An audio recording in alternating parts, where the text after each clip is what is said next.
And so much of your expertise is in negotiating, in talking back and forth and trying to find common ground and negotiate an outcome.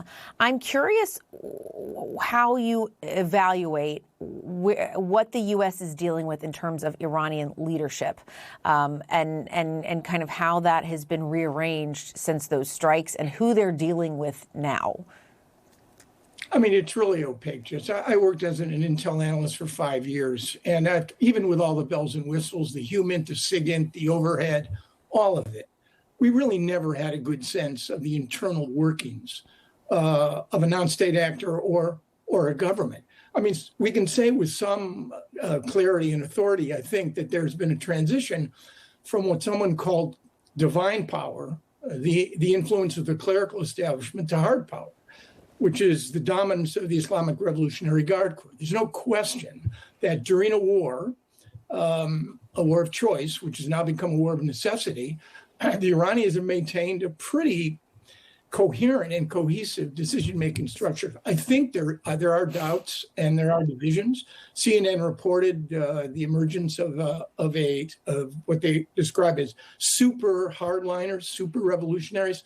I think, though, just on the core issues, the right to enrich, the effort to create a measure of Iranian sovereignty over the Straits, basically that the current leadership, divided as it may be, I think are probably all on the same page.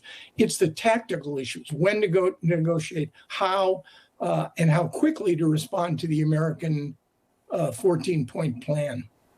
Yeah, and how, I mean, I guess it's anybody's guess, but how long does the U.S. wait for a response? How long does this go on? Well, the question is, what's the alternative? I mean, economic blockade plus military strikes on both sides have created a situation where neither side is getting what they want.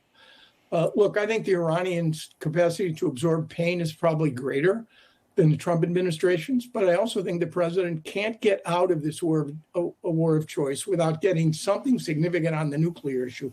And of course, returning the Straits to this situation where they were open as an unfettered international waterway on February 28th. That just, in my mind, is going to be as difficult as the nuclear issue, because the Iranians are not going to give up some measure of control and will want some satisfaction with respect to their sovereignty. They've weaponized geography, and they've done it extremely ruthlessly.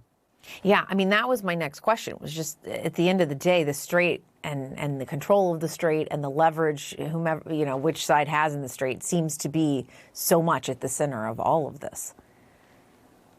It's true, and the Iranians have operational advantage and the advantage of geography. And this, I think, is the problem. It wouldn't surprise me if the Iranians come back with a response that the administration doesn't like, or if they delay further, that you might see a variation of what happened on May 3rd or 4th, where the U.S. Navy declared this Project Freedom.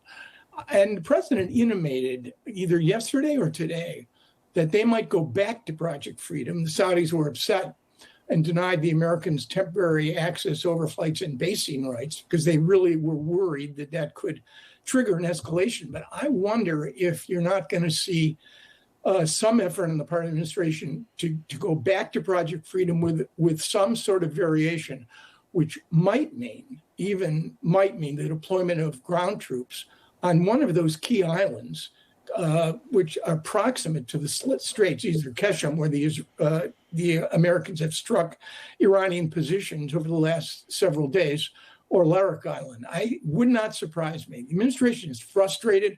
They're looking for a way to break out of this. But right now, I suspect just the situation is going to get worse before it gets worse. Oh, worse before it gets worse. All right, Aaron David Miller, thank you. We appreciate it.